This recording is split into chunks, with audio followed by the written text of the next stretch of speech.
Good morning. आज online video class में हम लोग अगले वीडियो में मिल रहे हैं। किरण प्रकाशिकी ray optics NCERT chapter number 9 का यह हमारा टोटल वीडियो 8 होगा और किरण प्रकाशिकी का वीडियो हमारा 4 है। ये हम लोग पिछला क्लास में अवतल दर्पण में प्रतिबिंब की स्थिति और चिन्ह परिपाटी के बारे में बात कर रहे थे। चिन्ह परिपाटी के कुछ रूल हैं। जब भी प्रकाश किरणें आती हैं लेफ्ट साइड से आती हैं, बाएं तरफ से आती हैं। दूरियां हमेशा ध्रुव से मापी जाती है। जो भी दूरियां मापी जाती हैं वो हमेशा दूरियां ध्रुव से मापी जाती हैं। इसके बाद जो ध्रुव से लेफ्ट साइड की दूरी होगा वो निगेटिव होगा, माइनस में होगा, ऋणात्मक होगा, और ध्रुव के राइट साइड की जो दूरी होगा वो प्लस होगा, धनात्मक होगा। इसके बाद हम बताए थे अवतल दर्पण में चिन्ह परिपाटी। तो अवतल दर्पण में फोकस दूरी और वक्रता त्रिज्या दोनों ही ऋणात्मक होता है।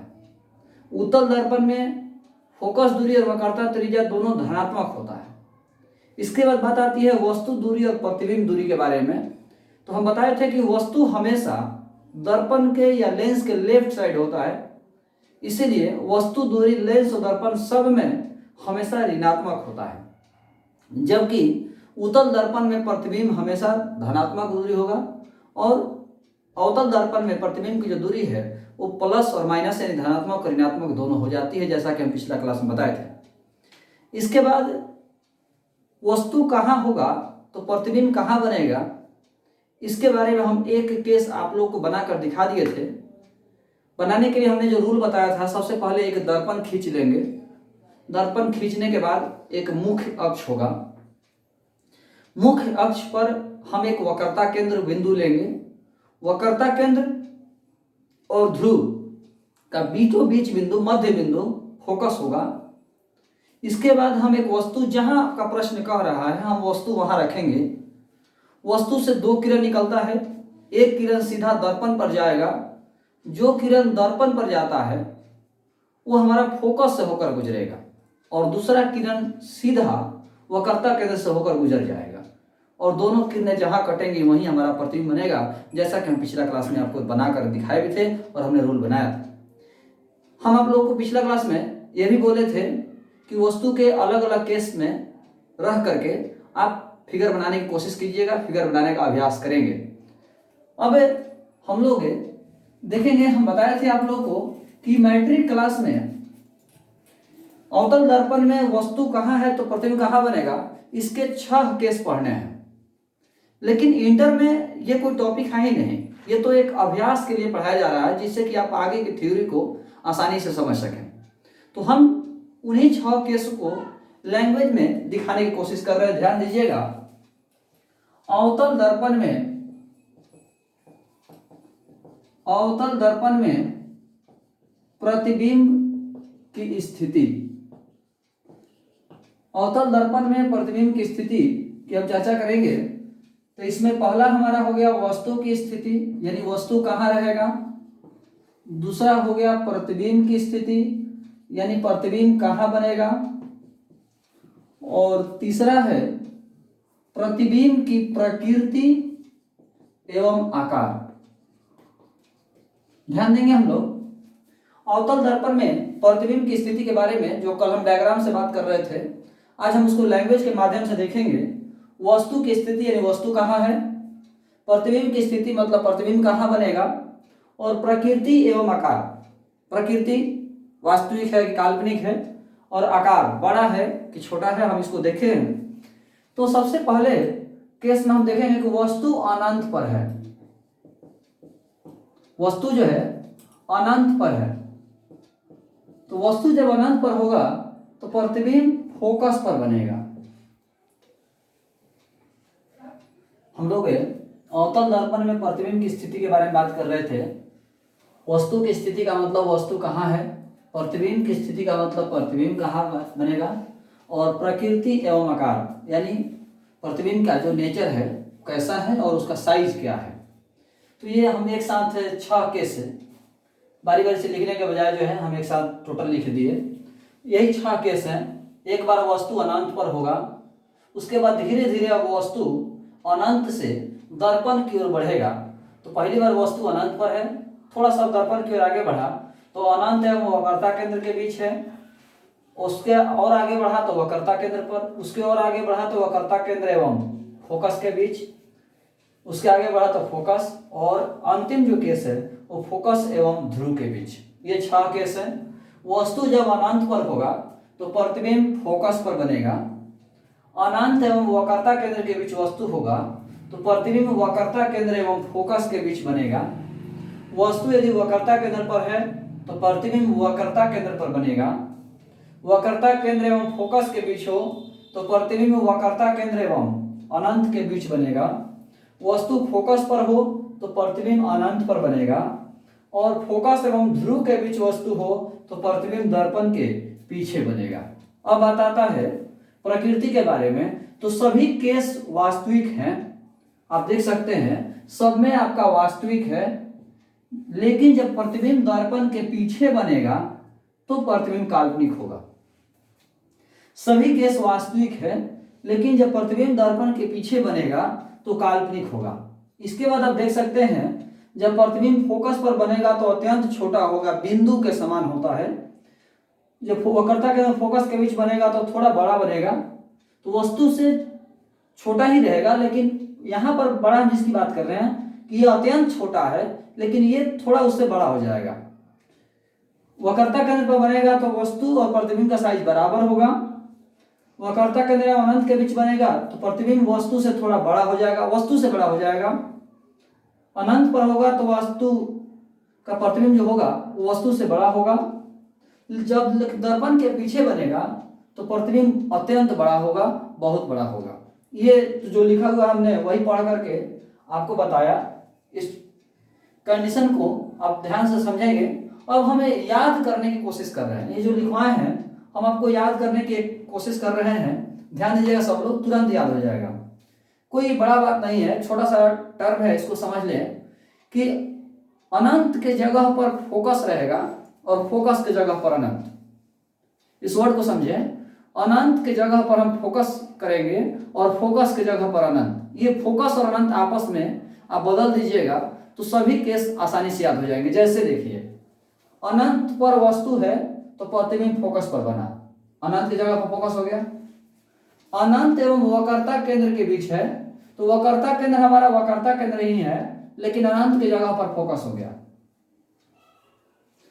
वस्तु वक्रता केंद्र पर है तो वक्रता केंद्र पर ही रहेगा, क्योंकि हमने अनंत की जगह पर फोकस और फोकस की जगह पर अनंत की बात की है। यहां देखिए आप, वक्रता केंद्र एवं फोकस के बीच है तो वक्रता केंद्र तो वक्रता केंद्र ही है, लेकिन फोकस की जगह पर अनंत हो गया। वस्तु फोकस पर है, प्रतिबिंब अनंत पर बनेगा। और फोकस एवं ध्रुव के बीच है तो कह सकते हैं कि ध्रुव एवं अनंत के बीच, तो ध्रुव एवं अनंत के बीच का मतलब हुआ दर्पण के पीछे। इस तरह से वस्तु की स्थिति और प्रतिबिंब की स्थिति आप आसानी से याद कर सकते हैं। फोकस की जगह पर अनंत कीजिए और अनंत की जगह पर फोकस। फोकस की जगह पर अनंत होगा और अनंत की जगह पर फोकस। वस्तु के स्थिति में यदि अनंत है तो प्रतिबिंब की स्थिति में फोकस हो जाएगा। वस्तु की स्थिति में यदि फोकस है तो प्रतिबिंब की स्थिति में अनंत होगा। यानी अनंत की जगह पर फोकस और फोकस की जगह पर अनंत। आप इस केस को भी देख सकते हैं, वक्रता केंद्र एवं फोकस के बीच है तो प्रतिबिंब वक्रता केंद्र एवं अनंत के बीच है, फोकस की जगह पर अनंत हो गया। अनंत एवं वक्रता केंद्र के बीच है तो वक्रता केंद्र तो वक्रता केंद्र ही है, अनंत की जगह पर फोकस हो गया। इस तरह से अनंत की जगह पर फोकस और फोकस की जगह पर जब हम अनंत करते हैं तो वस्तु की स्थिति और प्रतिबिंब की स्थिति हमारा अवतल दर्पण में आसानी से याद हो जाता है। अब बात आता है प्रकृति और आकार को याद करने की। तो प्रकृति तो आप समझ सकते हैं कि केवल दर्पण के पीछे बनेगा तो काल्पनिक होगा, बाकी सब वास्तविक है। इस तरह से हम प्रकृति को ध्यान में रख सकते हैं। अब आकार के बारे में समझिएगा, क्योंकि आकार से रिलेटेड एक ऑब्जेक्टिव भी हम आपको बताने वाले हैं। यहां समझेंगे आकार में कि जब वस्तु अनंत पर है और अनंत से वस्तु को जैसे जैसे दर्पण की ओर ला रहे हैं, वस्तु को अनंत से जैसे जैसे दर्पण के नजदीक ला रहे हैं, अनंत अनंत और वक्रता केंद्र के बीच, वक्रता केंद्र पर वक्रता केंद्र और फोकस के बीच, फोकस पर। यानी जैसे जैसे अनंत से हम दर्पण की ओर वस्तु को लेकर के आ रहे हैं, प्रतिबिंब का आकार थोड़ा सा समझिएगा। यहाँ पर अत्यंत छोटा है, फिर छोटा हुआ, फिर बराबर हुआ, फिर बड़ा हुआ, फिर बड़ा हुआ, फिर अत्यंत बड़ा हुआ। इसका मतलब हुआ कि जैसे जैसे वस्तु अनंत से दर्पण की ओर बढ़ रहा है, प्रतिबिंब का आकार धीरे धीरे बढ़ रहा है। इस टर्म को थोड़ा सा समझें। बड़ा बड़ा दोनों बार लिखा हुआ है, छोटा और छोटा लिखा हुआ है, थोड़ा समझेंगे। जैसे मान लीजिए कि राम और श्याम, राम के पास 100 रुपया है और श्याम के पास 1 रुपया है, तो हम कह सकते हैं कि श्याम के पास राम से अत्यंत कम पैसा है। तो राम के पास 100 जो पैसा है उसको 100 ही रोकिए और श्याम के पास के पैसे को बढ़ाइए।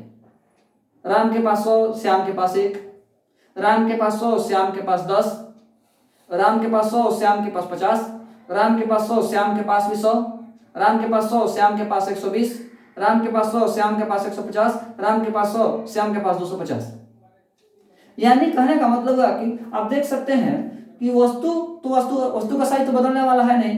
प्रतिबिंब का साइज देखिए, यहाँ पर छोटा, अत्यंत छोटा है, फिर छोटा हुआ, फिर बराबर हुआ, फिर बड़ा हुआ, फिर बड़ा हुआ, फिर अत्यंत बड़ा हुआ।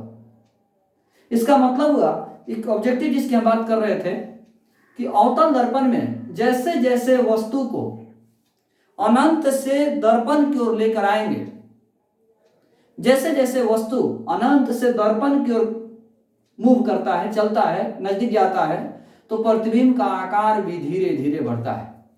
इसको एक और शॉर्ट वर्ड में याद करिए, वक्रता केंद्र एक बॉर्डर हो गया। वक्रता केंद्र एक बॉर्डर हो गया। वक्रता केंद्र पर है तो बराबर है, वक्रता केंद्र के पहले है तो छोटा है, बाद है तो बड़ा है, बात खत्म। वक्रता केंद्र एक बॉर्डर हुआ जहां पर वस्तु और प्रतिबिंब बराबर होते हैं। उसके पहले है तो छोटा होगा, उसके बाद है तो बड़ा होगा। अब आप ये, चूंकि एग्जाम में आपको तो सब केस पूछेगा नहीं, अब वहां आपको ये नहीं फर्क पड़ता है कि बड़ा अत्यंत बड़ा, उससे कोई फर्क नहीं पड़ता। आप डायरेक्ट याद करें कि वक्रता केंद्र एक बॉर्डर हुआ, उसके पहले है तो छोटा, उसके बाद है तो बड़ा। इसको ध्यान रखेंगे आप। हम लोग फिर से एक बार कल चर्चा कर देंगे, लेकिन आज हम इसमें इतना ही रखते हैं। इसको आप घर पर प्रैक्टिस करें, बार बार देखें वीडियो को और इस टर्म को भी ध्यान से देखने की कोशिश करें। अब उत्तल दर्पण में प्रतिबिंब की स्थिति की बात करते हैं। उत्तल दर्पण में वस्तु कहाँ होगा तो प्रतिबिंब कहाँ बनेगा। उत्तल दर्पण में वस्तु कहाँ, उत्तल दर्पण में प्रतिबिंब की स्थिति की हम बात करेंगे अब कि उत्तल दर्पण में वस्तु कहाँ होगा तो प्रतिबिंब कहाँ बनेगा। तो अवतल दर्पण में आपने देखा कि 6 केस था, अलग अलग कंडीशन में यहां रखेंगे वस्तु तो प्रतिबिंब कहाँ बनेगा। तो इस तरह से 6 केस था, लेकिन उत्तल दर्पण का एक ही केस होता है। उत्तल दर्पण में एक ही कंडीशन है।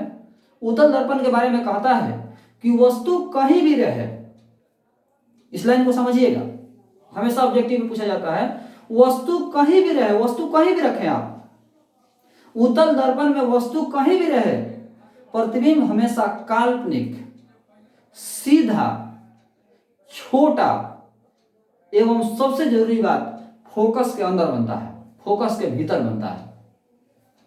उत्तल दर्पण में वस्तु कहीं भी रहे, प्रतिबिंब हमेशा काल्पनिक, सीधा, छोटा एवं फोकस के अंदर बनता है।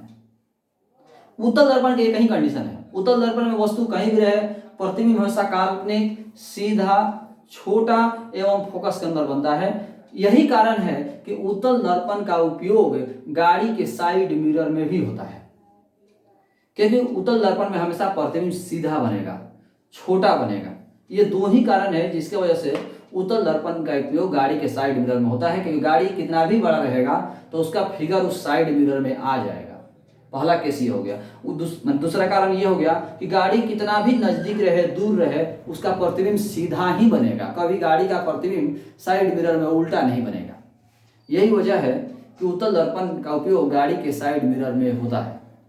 प्रश्न ये पूछा जा सकता है आपसे कि गाड़ी के साइड मिरर में उत्तल दर्पण का उपयोग क्यों होता है, तो हम लिखेंगे कि चूंकि हम जानते हैं कि उत्तल दर्पण में प्रतिबिंब हमेशा सीधा एवं छोटा बनता है, जिससे वस्तु कितना भी बड़ा हो उसका प्रतिबिंब उस दर्पण में बन जाता है। दूसरा कारण ये है कि वाहन का प्रतिबिंब कभी भी उसमें उल्टा नहीं बनेगा, चाहे वाहन दूर हो या नजदीक हो। तो खैर उसको हम बाद में बात करेंगे। उत्तल दर्पण में वस्तु कहीं भी रहे, प्रतिबिंब काल्पनिक, सीधा, छोटा एवं फोकस के अंदर बनता है। और अब हम इसको फिगर से समझने की कोशिश करेंगे, फिगर से देखने की कोशिश करेंगे कि उत्तल दर्पण में वस्तु कहाँ है तो प्रतिबिंब कहाँ बनेगा। रूल जो हम बताए हैं अवतल दर्पण का वही रूल होगा, रूल सब जगह अलग अलग नहीं होगा, रूल वही है। सबसे पहले हम एक उत्तल दर्पण बनाएंगे। उत्तल दर्पण बनाने के बाद हम अक्ष देंगे। ये हमने पहले उत्तल दर्पण बना दिया, इसके बाद हमने मुख्य अक्ष कर दिया, ये ध्रुव है। फिर हम वक्रता केंद्र ले लेंगे, ये हमारा वक्रता केंद्र हुआ C। ध्रुव और वक्रता केंद्र के बीच का बिंदु, ध्रुव और वक्रता केंद्र के जो बीच का बिंदु होगा वो हमारा फोकस होगा।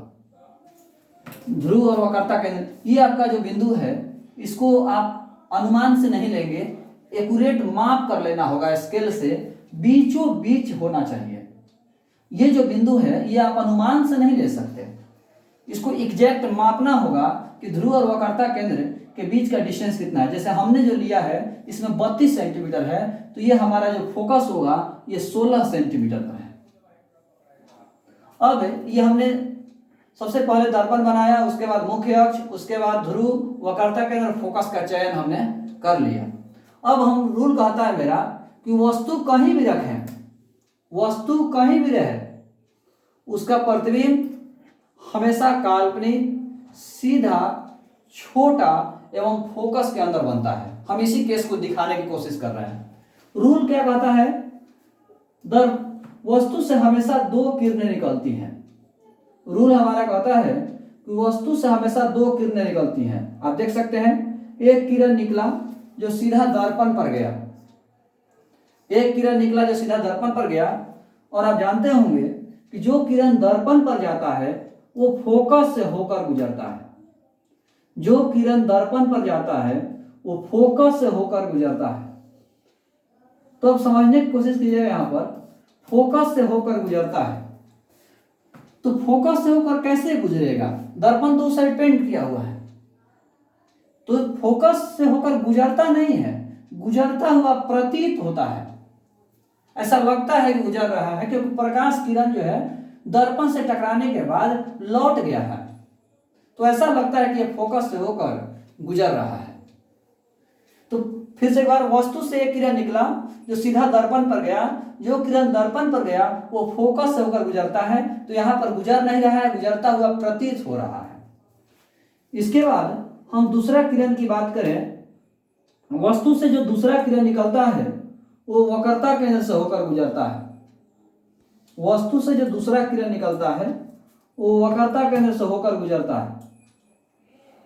वस्तु से जो दूसरा किरण निकलता है वो वक्रता केंद्र से होकर गुजरता है।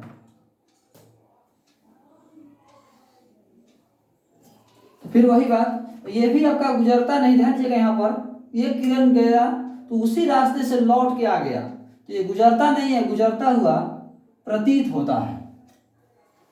वस्तु से दो किरण निकला, एक किरण सीधा दर्पण पर गया, जो दर्पण पर गया वो फोकस से होकर गुजरा, तो गुजरता हुआ प्रतीत हो रहा। दूसरा किरण सीधा वक्रता केंद्र से, जहां कटा वहीं पर प्रतिबिंब बना, तो यहां पर सिंपल सी बात है, कटा नहीं, कटता हुआ प्रतीत हो रहा है, इसीलिए हम कह सकते हैं कि प्रतिबिंब यहां बनेगा। ये हमारा वस्तु AB हुआ और इसका प्रतिबिंब A' B'। आप देख सकते हैं रूल हमारा, वस्तु कहीं भी रहे, प्रतिबिंब काल्पनिक, सीधा है तो काल्पनिक है, काल्पनिक, सीधा, छोटा, वस्तु से छोटा, और सबसे जरूरी बात फोकस के भीतर। फोकस यहां तक है, फोकस दूरी, तो फोकस के भीतर बनता है। रूल वही है, वस्तु से दो किरण निकलेगा, एक किरण सीधा दर्पण पर जाएगा, जो दर्पण पर जाएगा वो फोकस से होकर गुजरेगा, दूसरा किरण सीधा वक्रता केंद्र से होकर गुजरेगा। जहाँ कटेगा वही प्रतिबिंब बनेगा। आप लोग जो फिगर बना रहे हैं, ध्यान दीजिएगा, हम कल बोले भी थे, आप लोग फिगर बना करके दिखाएंगे, हमारे व्हाट्सएप पर और टेलीग्राम पर भेज सकते हैं। फिगर बना करके प्रैक्टिस करेंगे। आप नहीं समझ में आएगा तो पूछना भी है। फिगर आप लोग को ध्यान बनाते समय ध्यान दीजिएगा, कुछ लोग गलती करते हैं, हम क्लास में देखते हैं कि पहले ही प्रतिबिंब कटा देते हैं और उसके बाद किरण वहां से खींचते हैं। नहीं, पहले किरण कटेगा तब प्रतिबिंब बनेगा, ना कि पहले प्रतिबिंब बनेगा तब कटेगा। नहीं, ध्यान रखिएगा इस चीज को। पहले कटेगा, जैसा कि आपने देखा, पहले मेरा कटा तब हमने प्रतिबिंब बनाया। जहां कटेगा वहां प्रतिबिंब बनेगा, ये नहीं कि जहां प्रतिबिंब बनेगा वहां कटेगा। नहीं, पहले कटेगा तब प्रतिबिंब बनेगा, इस बात को ध्यान रखिएगा। तो खैर, उत्तल दर्पण के लिए ऑब्जेक्टिव है, ये ध्यान रखिएगा कि उत्तल दर्पण में हमेशा काल्पनिक, सीधा, छोटा एवं फोकस के अंदर प्रतिबिंब बनता है। ये हमारे अवतल दर्पण में और उत्तल दर्पण में प्रतिबिंब की स्थिति हुई कि अवतल दर्पण में वस्तु कहाँ होगा तो प्रतिबिंब कहाँ बनेगा, अवतल दर्पण में वस्तु कहाँ रहेगा तो प्रतिबिंब कहाँ बनेगा, और फिर उत्तल दर्पण में वस्तु कहाँ होगा तो प्रतिबिंब कहाँ बनेगा। आज जो हमने बताया क्लास में, वो विशेष उसमें 3 बात याद रखिएगा। पहला, वो अनंत की जगह पर फोकस और फोकस की जगह पर अनंत कर दीजिएगा, तो अवतल दर्पण में वस्तु कहाँ होगा तो प्रतिबिंब कहाँ बनेगा, ये आपको पता चल जाएगा, आसानी से याद हो जाएगा। दूसरा केस याद करें कि अवतल दर्पण में जैसे जैसे वस्तु अनंत से दर्पण की ओर गति करता है, गमन करता है, नजदीक जाता है, वैसे वैसे प्रतिबिंब का आकार बढ़ता जाता है। वक्रता केंद्र के पहले प्रतिबिंब छोटा बनेगा और वक्रता केंद्र के बाद जो है प्रतिबिंब बड़ा बनेगा। तीसरा केस आप याद रखें कि उत्तल दर्पण में हमेशा काल्पनिक, सीधा, छोटा एवं फोकस के अंदर प्रतिबिंब बनता है। ये हम लोग इतना देख लिए। इसके आगे हम लोग बात करते, हम लोग पिछले क्लास में कुछ प्रश्न आपको दिए थे लिखने के लिए। हम प्रश्न का उत्तर जो है बता दे रहे हैं, आप लोग ध्यान दीजिएगा। जब वीडियो आप देखेंगे तो इसको मिला लीजिएगा। विद्युत चुंबकीय तरंग क्या है, पहले तो बताते हैं जितने प्रश्न हैं वो सब 2 नंबर के प्रश्न का उत्तर देना है। तो विद्युत चुंबकीय तरंग क्या है, तो इसका परिभाषा हो जाएगा कि जब विद्युत क्षेत्र एवं चुंबकीय क्षेत्र समय के सापेक्ष एक दूसरे के लंबवत कंपन करते हैं तो हवा में एक विक्षोभ उत्पन्न होता है। इस विक्षोभ की प्रकृति तरंग के समान होती है तथा यह बिना किसी द्रव्यात्मक माध्यम के गमन करता है। इसे ही विद्युत चुंबकीय तरंग कहा जाता है। विद्युत चुंबकीय तरंग को निम्न ग्राफ द्वारा दर्शाया जा सकता है, आप ग्राफ बना दीजिएगा। और विद्युत चुंबकीय तरंग को निम्न समीकरण द्वारा दर्शाया जा सकता है, E क्रॉस B बराबर P, E डॉट B बराबर 0। ये आप विद्युत चुंबकीय तरंग की परिभाषा में आप लिखेंगे। इसके बाद विद्युत चुंबकीय तरंग के गुण विद्युत चुंबकीय तरंग के गुण लिखें। तो विद्युत चुंबकीय तरंग के गुण में ऐसे तो हम आपको 10-12 गुण लिखवाए हैं, लेकिन जो मुख्य, चूंकि 2 नंबर का प्रश्न है तो कोशिश करें कि जो मुख्य गुण है आप उस पर चर्चा करें। जैसे विद्युत चुंबकीय तरंग अनुप्रस्थ तरंग होती है। विद्युत चुंबकीय तरंग का निर्वात में चाल सबसे अधिक 3 × 10⁸ मीटर पर सेकंड होता है। विद्युत चुंबकीय तरंग विद्युत क्षेत्र एवं चुंबकीय क्षेत्र दोनों के लंबवत होता है। विद्युत चुंबकीय तरंग के गमन की दिशा E क्रॉस B के अनुदिश होती है। इसके बाद अगला प्रश्न है, परावैंगनी किरण की ऊर्जा दृश्य प्रकाश से अधिक होती है क्यों। इसके आंसर हम क्लास में बता चुके हैं। चूंकि हम जानते हैं कि विद्युत चुंबकीय ऊर्जा तरंग दैर्घ्य के व्युत्क्रमानुपाती होता है। नीचे हम समीकरण दिखा देंगे, E समानुपाती 1/λ। चूंकि परावैंगनी किरण का तरंग दैर्घ्य दृश्य प्रकाश से कम होता है, अतः हम कह सकते हैं कि विद्युत परावैंगनी किरण की ऊर्जा दृश्य प्रकाश से अधिक होती है। अगला हमारा जो प्रश्न है वो है, खराब मौसम में फोटोग्राफी करने में औरक्त प्रकाश का प्रयोग होता है क्यों। इसका कारण हो जाएगा कि चूंकि हम जानते हैं कि औरक्त प्रकाश धूल, कण, जलवाष्प, ओस, कुहासा, वर्षा की बूंदें आदि द्वारा अवशोषित नहीं होता है, जिसके कारण खराब मौसम में फोटोग्राफी करने में औरक्त प्रकाश का प्रयोग किया जाता है। अगला है, परावैंगनी किरण क्या है। परावैंगनी किरण एक विद्युत चुंबकीय तरंग है जिसका तरंगदैर्घ्य दृश्य प्रकाश से कम एवं आवृत्ति दृश्य प्रकाश से अधिक होती है। पराबैंगनी किरण की खोज रिटर नामक वैज्ञानिक ने किया था। पराबैंगनी किरण का प्रयोग अदृश्य लिखावट को पढ़ने में, फुटप्रिंट फिंगरप्रिंट के जांच में एवं कीमती पत्थरों की पहचान में किया जाता है। ये हमारे विद्युत चुम्बकीय तरंग से रिलेटेड जो प्रश्न कुछ लिखवाए थे उसका उत्तर हो गया। मिला लीजिएगा आप लोग। जो लोग ये वीडियो देख रहे हैं सब लोग लाइन बाय लाइन वीडियो देखें, एक एक करके आप वीडियो क्रम से देखें। आप जहाँ तहाँ से वीडियो देखेंगे तो बिल्कुल पढ़ाई समझ में नहीं आएगी। कोई घबराहट नहीं है। आज पढ़ाया हुआ वीडियो आप परसों भी देख सकते हैं, 4 दिन के बाद भी देख सकते हैं, लेकिन आप पीछे वाला वीडियो जरूर देखें। और YouTube पर जो वीडियो देख रहे हैं तो वीडियो को, चैनल को सब्सक्राइब जरूर करें, जिससे कि अगले वीडियो का नोटिफिकेशन आपको मिल जाए। आज के लिए धन्यवाद।